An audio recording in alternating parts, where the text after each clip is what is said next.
নমস্কাৰ বন্ধুসকল টেক একাডেমীৰ এটা নতুন সেশনলৈ সকলোকে স্বাগতম আজিৰ এই ভিডিঅটোত আমি Guwahati হাইকোৰ্টৰ junior administrative assistant এক্সামিনেশনত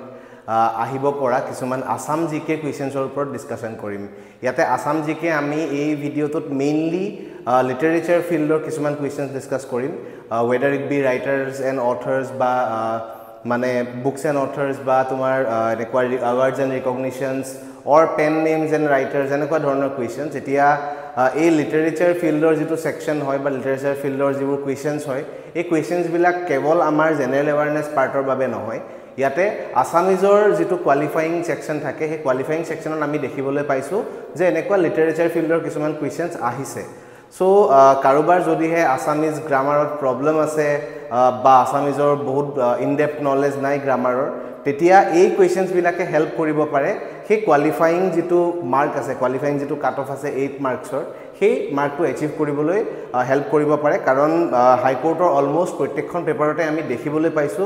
minimum দুটাৰ পৰা তিনিটা কোৱেশ্চনছ থাকে এই লিটাৰেচাৰ মানে আসামিজ লিটাৰেচাৰ ফিল্ডৰ পৰা সো হেহে ভিডিওটো ভাল ধৰণে চাব আৰু এটো এটা সেকেন্ড পাৰ্ট হয় আমি অলৰেডি এটা পাৰ্ট কৰিছো মানে এটা ভিডিও অলৰেডি কৰিছো এই হেৰিৰ ওপৰত এই টপিকৰ ওপৰত হেতু আমি অলৰেডি আপলোড কৰিছো তাৰ যি লিংক হয় হেতু আপুনি আমাৰ ভিডিওৰ মানে আমাৰ চেনেলত যদি হে যায় তেন্তে সেই ভিডিওটো আপুনি পাই যাব সেই ভিডিওটো এবাৰ চাই লব তাত আমি কেইটামান কোৱেশ্চনছ অলৰেডি ডিসকাস কৰিছো আৰু তাৰ কন্টিনিউয়েশন খিনি এই ভিডিওটোত হ'ব আৰু ইয়াৰ লগতে যদি হে আপুনি আমাৰ চেনেললৈ নতুনকৈ আহিছে বা আমাৰ চেনেল এতিয়ালৈকে সাবস্ক্ৰাইব কৰা নাই তেন্তে আমাৰ চেনেলটো সাবস্ক্ৰাইব কৰিব আমি বিভিন্ন ধৰণৰ গভৰ্ণমেন্ট জব এক্সামিনেশনৰ প্ৰিপাৰেচনৰ বাবে ইউজফুল ভিডিওছ বনাও আৰু তাৰ লগতে আপুনি যদি হে এই ভিডিও ডিসকাস বা কোৱেশ্চনছ বিলাক এজ পিডিএফ পাব বিচাৰে তেতিয়া হলে আমাৰ টেলিগ্ৰাম গ্ৰুপত জয়েন কৰিব পাৰে আমি আমাৰ কোৱেশ্চনছ বিলাক আমাৰ ভিডিওৰ যিবিলাক কোৱেশ্চন হয় হেবিলাক আৰু লগতে কিছুমান এডিশনাল কোৱেশ্চন এড কৰি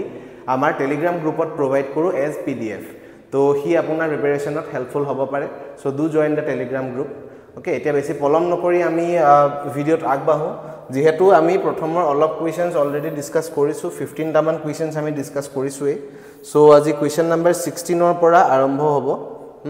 আৰু এই কোৱেশ্চন নম্বৰ 16 যেটো আছিল এই কোৱেশ্চন নম্বৰ 16 টু মই আগৰটো ভিডিওতে আপোনালোকক শো কৰিছিলো আপোনালোকক কৈছিলো যে ইয়াৰ আনসাৰ কমেন্টছত জনাব বুলি আৰু আপোনালোকে আনসাৰ জনাইছে প্ৰায় সকলৰ শুদ্ধই হৈছে আৰু ইয়াতে কি কোৱেশ্চনটো কি আছিল এবাৰ চাই লওঁ which Assamese author wrote under the pseudonym বিগুটি বৰা সিউডোনিম মানে আনকো নহয় জাস্ট পেন নেমে হয় আৰু তো বিগুটি বৰা যেটো পেন নেম হয় এই পেন নেমটো কোনজন ৰাইটাৰে লৈছিলে খুলিছে এতিয়া এটো পেন নেমটো অলপ এটা মানে কি কয় ইউনিক পেন নেম বুলি ক'ব পাৰা এনেকুৱা ধৰণৰ পেন নেমছ ইউজুৱেলি দেখা না যায় তো ইয়াতে এই পেন নেমটো কোনে লৈছিলে খুলিছে অপচনছ আছে নীলমণি ফুকন হিৰেন ভট্টাচাৰ্য বেনুধৰ শৰ্মা আৰু হেম বৰুৱা সো এই চাৰিটা অপচনছৰ ভিতৰত আমাৰ যি অপচন সি আছে বেনুধৰ শৰ্মা হেতু আমাৰ কাৰেক্ট অপচন হয় ঠিক আছে বেনুধৰ শৰ্মাৰ এই পেন নেম হৈছে বিগুটি বৰা এতিয়া আমি নেক্সট কোৱেশ্চনলৈ যাওঁ কোৱেশ্চন নম্বৰ 17 কোৱেশ্চন নম্বৰ 17 টো ডিসকাস কৰাৰ আগতে মই আপোনালোকৰ জ্ঞাতাৰ্থে এটা কথা ক'ব বিচাৰিছো আপোনালোকৰ বহুতে আমাক কমেন্টছত জনাইছে যে 50 টা কোৱেশ্চনছ কৰিব লাগে 60 টা কোৱেশ্চনছ কৰিব লাগে এটা ভিডিওত বাট দা থিং ইজ কি যেতিয়া আমি কোৱেশ্চনৰ নাম্বাৰটো বহুত বেছি ইনক্ৰিজ হৈ যায় প্ৰথম কথা আমাৰ ভিডিওৰ টাইমৰ অলপ লিমিটেশন থাকে ভিডিওত আৰু যেতিয়া মানে বেসিক কোৱেশ্চনছ এড কৰিলে কি হয় তাতে আমি এক্সপ্লেইন কৰি যাবলৈ প্ৰত্যেকটো কোৱেশ্চন অলপ দিগদাৰ হয় কিন্তু আমি যদি কেৱল আনসাৰছ বিলাক টিক কৰি যাওঁ হেতুৰ পৰা আপুনি এটা সাৰ্টেন কোৱেশ্চনৰ আনসাৰটো জানিব কিন্তু উইদাউট এক্সপ্লেনেশন অলপ প্ৰবলেমেটিক হৈ যায় বিকজ এই কোৱেশ্চনটো ডাইৰেক্টলি হয়তো নাহিবও পাৰে এক্সামত কিন্তু ইয়াৰ লগত ৰিলেটেড কিবা কোৱেশ্চন আহিব পাৰে তো হেহে এই এডিশনাল ইনফৰমেশন বিলাক অলপ ইম্পৰ্টেন্ট হয় এক্সপ্লেনেশন বিলাক অলপ ইম্পৰ্টেন্ট হয় সো হেবাবে আমি ভিডিও বিলাকত যেহেতু এক্সপ্লেনেশন দি যাওঁ তো হেহে আমাৰ অলপ ভিডিওত কোৱেশ্চনৰ নাম্বাৰটো অলপ কম থাকিব পাৰে কিন্তু আপুনি আমাৰ টেলিগ্ৰাম গ্ৰুপত যিবিলাক পিডিএফ পাব সেই পিডিএফত কিন্তু আমি মানে ইয়াত ডিসকাস কৰা কোৱেশ্চনতকৈ যথেষ্ট বেসিক কোৱেশ্চনছ এড কৰো তাত আপুনি চাব পাৰে তাতে আমি ইভেন অতি সোনকালে হয়তো আমি ফুল লেংথ মক টেষ্টটো প্ৰভাইড কৰিম গুৱাহাটী হাইকোৰ্টৰ এক্সামটোৰ বাবে ফুল লেংথৰ মানে 100 মাৰ্কৰ যি পেপাৰ থাকে তেনেকুৱা ধৰণৰ আমি মক পেপাৰসও তাতে अवेलेबल কৰাম সো তাতে আপোনালোকে এম্পল এমাউন্ট অফ কোৱেশ্চনছ পাই যাব এম্পল নাম্বাৰ অফ কোৱেশ্চনছ পাই যাব ফৰ ইউৰ প্ৰেক্টিস যদিও আমি ভিডিওত বেসিক কোৱেশ্চনছ ডিসকাস কৰিব পৰা নাই কিন্তু আমি এটো সদায় চেষ্টা কৰিছো যে আপোনালোকে মানে একদম মোৰ দেন এনাফ কোৱেশ্চনছ পাই ফৰ ইউৰ প্ৰেক্টিস সো হেহে আমাৰ এই ভিডিওত বহুত বেসিক কোৱেশ্চনছ ডিসকাস কৰা নহয় বাট বিফোৰ দ্য এক্সাম আমি চেষ্টা কৰিম যে আমি এনেকুৱা কিছুমান ভিডিঅ'জ বনাওঁ যিবিলাকত আমি বেছিক কুৱেশ্যন ডিছকাছ কৰোঁ যেহেতু এক্সামলৈ বহুত বেছি সময় নাই তো আমি সেইটো অলপ লাহেকৈ কৰিব লাগিব আমি তাৰ এটা আমিও বুজি পাওঁ আমি তাৰ নাম্বাৰ ইনক্ৰিজ কৰিম এনেকুৱা ধৰণৰো কিছুমান আমি ভিডিঅ'জ বনাম য'ত কেৱল আমি MCQs 50টা 60টা ধৰণৰ মানে MCQs আমি সলভ কৰিবলৈ চেষ্টা কৰিম সো নেক্সট আমি এতিয়াৰ ভিডিঅ'টোলৈ এতিয়াৰ কুৱেশ্যনটোলৈ আগবাঢ়ো কুৱেশ্যনটোত কি কৈছে question number 17 the logo of Assam সাহিত্য সভা ওয়াজ মেড বাই এতিয়া অসম সাহিত্য সভাৰ যেটো লোগো হয় সকলোৱে দেখিছা ন এতিয়া লোগোটো দেখিছা আৰু সকলোৱে কেতিয়াবা না কেতিয়াবাটো দেখিছে তো এই লোগোটো কোনে ডিজাইন কৰিছিলে সুধিছে আমাৰ অপচনছত আছে যুগল দাস শোভা ব্ৰহ্মা আৰু জনক জংকৰ নাৰ্জাৰী আৰু নীলপৱন বৰুৱা এই চাৰিটা অপচনৰ ভিতৰত কাৰেক্ট অপচনটো হৈছে অপচন এ দ্যাট ইজ যুগল দাস অসম সাহিত্য সভাৰ যেটো লোগো হয় সেই লোগোটো ডিজাইন কৰিছে যুগল দাসে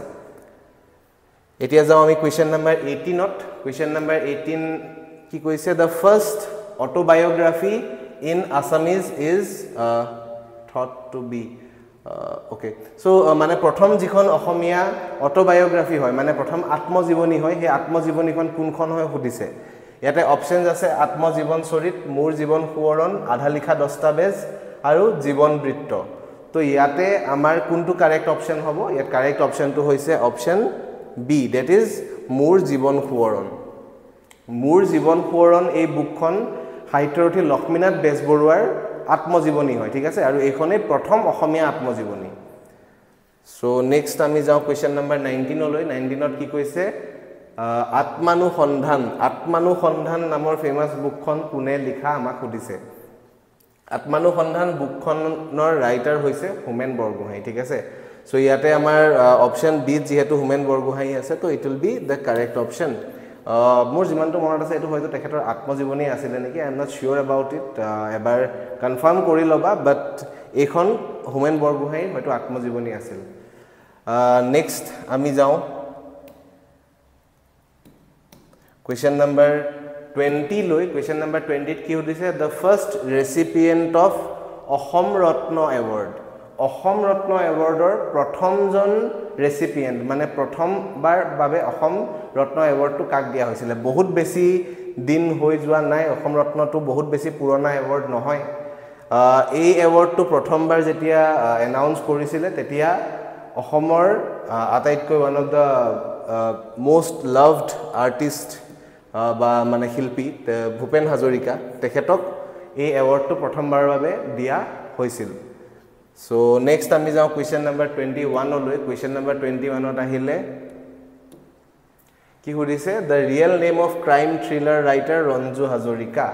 এতিয়া ৰঞ্জু হাজৰিকাৰ ৰিয়েল নেম কি সুধিছে হয়তো বহুতে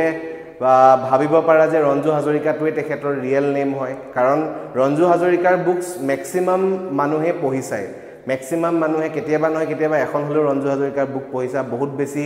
ভাল থ্ৰিলাৰ বুকস থাকে আসামিজ লিটাৰেচাৰত এনেকুৱা থ্ৰিলাৰ বুকস বহুত কমে আছে তো তাৰ ভিতৰতে থ্ৰিলাৰ লিখা এজন ৰাইটাৰ হৈছে ৰঞ্জু হাজৰিকা ঠিক আছে এতিয়া তেওঁৰ যেটো পেন নেম ৰঞ্জু হাজৰিকা যি পেন নেম তাৰ আৰত আসল ব্যক্তিজন যোনজন তেখেতৰ নাম কি আমাক সুধিছে সো অপচনছত আছে সত্যনাথ বৰা পবিত্ৰ কুমাৰ ডেকা হিৰেন গোহাঁই আৰু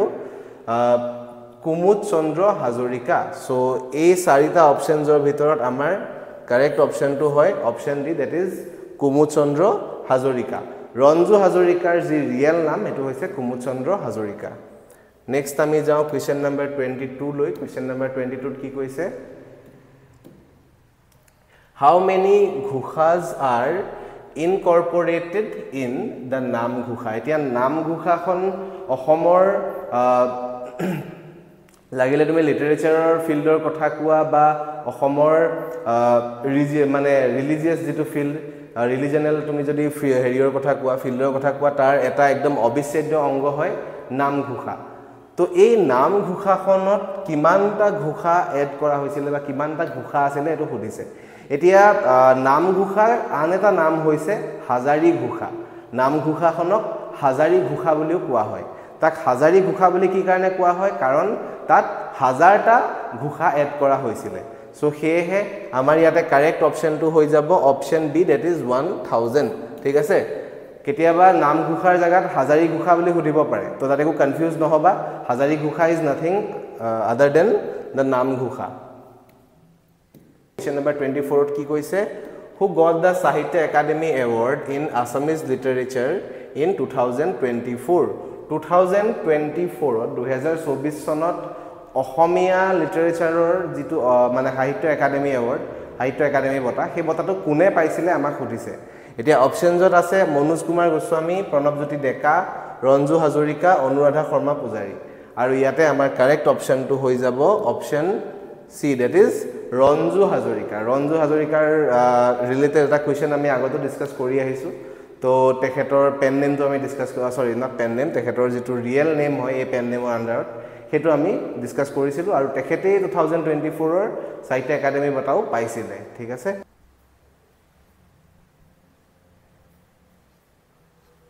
তো আমি নেক্সট কোৱেশ্চন নম্বৰ 25 লৈ যাও কোৱেশ্চন নম্বৰ 25 ত কি সুধিছে who is known by the nickname Bagmibor in Assamese literature অসমীয়া সাহিত্য জগতত বাগ্মীবৰ বুলি কোনজন ৰাইটাৰক কোৱা হয় সুধিছে সো ইয়াতে আমাৰ অপচনস আছে ফণী শৰ্মা নীলমণি ফুকন ৰজনীকান্ত বৰদলৈ ৰঘুনাথ চৌধুৰী সো ইয়াতে আমাৰ যেটো কাৰেক্ট অপচন হয় হেতু হৈছে option B that is Nilmani ফুকনক কোৱা হয় বাগ্মীবৰ বুলি আৰু আমি বাকিকিটা অপচনো এবাৰ চাই লওঁ বাকিকিটা অপচনত কি আছে ফণী শৰ্মাক কোৱা হয় নটসূৰ্য মই আগৰ ভিডিওটো হয়তো এই কথাটো মেনশন কৰিছো ফণী শৰ্মাক নটসূৰ্য বুলি কোৱা হয় তাৰ পিছত আহিলে ৰজনীকান্ত বৰদলৈ বিখ্যাত উপন্যাস সম্ৰাট নামেৰে উপন্যাস সম্ৰাট বুলি কলে আমি মানে অসমীয়া সাহিত্যৰ উপন্যাস সম্ৰাট বুলি কলে আমি ৰজনীকান্ত বৰদলৈ নামে লব লাগিব আৰু তাৰ পিছত আহিলে ৰঘুনাথ চৌধুৰী বিখ্যাত বিহগী কবি বুলি ৰঘুনাথ চৌধুৰীক কোৱা হয় ঠিক আছে তো গুটে চাৰিজনৰে আমি এটা নিকনেম বা এটা মানে কি কয় যেটো নামে তেওঁলোক ফেমাস বা টাইটেল তেনেকুৱা ধৰণৰ আমি জানি ললো নেক্সট আমি আহো কোৱেশ্চন নম্বৰ 26 লৈ কোৱেশ্চন নম্বৰ 26 ত কি কৈছে which Assamese writer is referred to as সিংহ পুৰুষ বুলি কোনজন অসমীয়া ৰাইটাৰক কোৱা হয় অপচনস আছে জ্যোতিপ্ৰসাদ আগৰৱালা সত্যনাথ ডেকা সত্যনাথ বৰা ৰাধা গোবিন্দ বৰুৱা আৰু সুৰেন্দ্ৰনাথ মেধি তো ইয়াতে আমাৰ আউট অফ দা 4 অপচনস কাৰেক্ট অপচনটো হ'ব ৰাধা গোবিন্দ বৰুৱা ঠিক আছে ৰাধা গোবিন্দ বৰুৱাক সিংহ পুৰুষ বুলি কোৱা হয় আৰু ইয়াতে এই সুৰেন্দ্ৰনাথ মেধিৰ যেটো মানে কি কয় তেখেতৰ এটা পেন নেমৰ বিষয়ে আমি আগৰ এটা ভিডিওত ডিসকাস কৰিছিলো সো আপোনালোকৰ যদি মনত আছে আমাক কমেন্টছত জনাবচোন সুৰেন্দ্ৰনাথ মেধিৰ যেটো পেন নেম আছিল এটো কি আছিল এটো আগৰ এটা ভিডিও কিন্তু ডিসকাস কৰা হৈছে অলৰেডি নেক্সট আমি যাও কোৱেশ্চন নম্বৰ 27 লৈ কোৱেশ্চন নম্বৰ 27 ত আছে another pen name ki which Assamese writer is known by the pen name Hilabhadra বুলি কোনজন অসমীয়া ৰাইটাৰক কোৱা হয়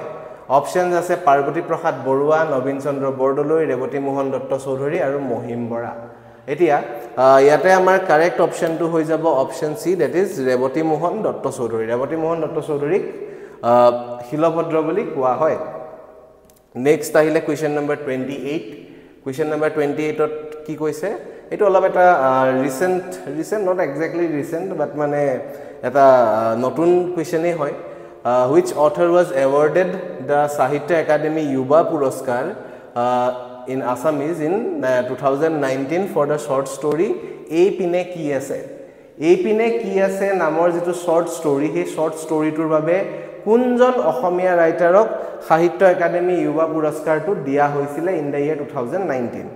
এতিয়া আমাৰ অপচন আছে সঞ্জীৱ পল ডেকা বিপাশা বৰা প্ৰদ্যুম্ন কুমাৰ গগৈ আৰু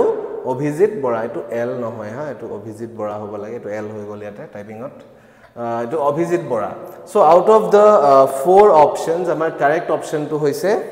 option A that is Sanjib Pal Deka এই এৱাৰ্ডটো দিয়া হৈছিল in the year 2019 for his short story এই পিনে কি আছে নেক্সট আমি যাও কোৱেশ্চন নম্বৰ 29 কোৱেশ্চন নম্বৰ 29 ত এগেইন সাহিত্য একাডেমি Yuba পুৰস্কাৰৰে এটা প্ৰশ্ন আছে এটো ফৰ দা ইয়াৰ 2020 আগৰটো আমি 2019 ৰ কৰিছিল এটো আছে 2020 তো কি খুদিছে হু won the Sahitya Akademi Yuba পুৰস্কাৰ in 2020 for the poetry collection মেঘ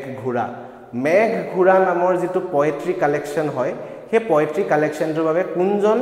অসমীয়া ৰাইটাৰে এই এৱাৰ্ডটো পাবলৈ সক্ষম হৈছিল ইন দ্য ইয়াৰ 2020 এতিয়া অপশন আছে দ্বিজেন ডেকা প্ৰদ্যুম্ন কুমাৰ গগৈ অভিজিত বৰা আৰু Sanjib Pal Deka so out of the 4 options option A is correct ঠিক আছে দ্বিজেন বৰাক দিয়া হৈছিল সৰি দ্বিজেন দাসক দিয়া হৈছিল এই এৱাৰ্ডটো 2020 for his poetry collection next আহিলে কোৱেশ্চন নম্বৰ 30 কোৱেশ্চন নম্বৰ 30 কি কৈছে how many Assamese writers have received the Gyanpith Award so far অসমৰ কিমানজন ৰাইটাৰে এতিয়ালৈকে জ্ঞানপীঠ এৱাৰ্ড পাবলৈ সক্ষম হৈছে এটো আমাক প্ৰশ্নত খুদিছে এতিয়া ইয়াৰ কাৰেক্ট আনসাৰটো হৈছে 3 তিনিজন অসমীয়া ৰাইটাৰে এই জ্ঞানপীঠ বঁটাটো পাবলৈ সক্ষম হৈছে এটো ভাৰতৰ হাইয়েষ্ট এৱাৰ্ড হয় লিটাৰেচাৰ ফিল্ডৰ সো ইয়াতে আমাৰ তিনিজনৰ ভিতৰত অপচন তিনিজন হৈছে প্ৰথমতে আহিলে বীৰেন্দ্ৰ কুমাৰ ভট্টাচাৰ্যজী তেখেতৰ মৃত্যুঞ্জয় বুকখনৰ বাবে তাৰ পিছত আহিলে মামনি ৰয়ছম গোস্বামী আৰু আহে নীলমণি ফুকন সেই তিনিজন মানুহে অসমৰ পৰা এতিয়ালৈকে জ্ঞানপীঠ এৱাৰ্ড পাবলৈ সক্ষম হৈছে ঠিক আছে সো ইয়াতে আমাৰ কোৱেশ্চন অপশনস আছিল 3 4 6 9 তো out of the 4 options option A will be the correct one এতিয়ালৈকে অসমৰ পৰা কেৱল তিনিজন ৰাইটাৰেহে এই এৱাৰ্ডটো পাবলৈ সক্ষম হৈছে সো এইটোৱে আছিল আমাৰ আজিৰ শেষ প্ৰশ্ন এই ভিডিওটো আমি ইমানতে সামৰণি মাৰিম যদিহে আপুনি ভিডিওটো চাই ভাল পালে আপুনি যদি ভাবিছে ভিডিওটো আপোনাৰ বাবে ইউজফুল হৈছে তেন্তে এবাৰ এটা লাইক কৰিব ভিডিওটোত আৰু তাৰ লগতে আপোনাৰ ফ্ৰেন্ড সাৰ্কেলৰ লগত শেয়াৰ কৰিব যেহেতু আপোনালোকৰ হেল্প এণ্ড সাপোৰ্ট আমাক বহুত বেছি মেটাৰ কৰে আমাৰ বাবে আৰু যদিহে আপুনি এতিয়ালৈকে আমাৰ চেনেলটো সাবস্ক্ৰাইব কৰা নাই তেন্তে do subscribe to our channel আৰু লগতে আপুনি আমাৰ এই কোৱেশ্চনস বিলাক এলং উইথ এডিশনাল কোৱেশ্চন পাবৰ বাবে আমাৰ টেলিগ্ৰাম গ্ৰুপত জয়েন কৰিব গ্ৰুপৰ জয়েনিংৰ লিংক আমাৰ ভিডিও ডেসক্ৰিপচনতে দিয়া আছে তাৰ পৰা গৈ জয়েন কৰি ল'ব পাৰিব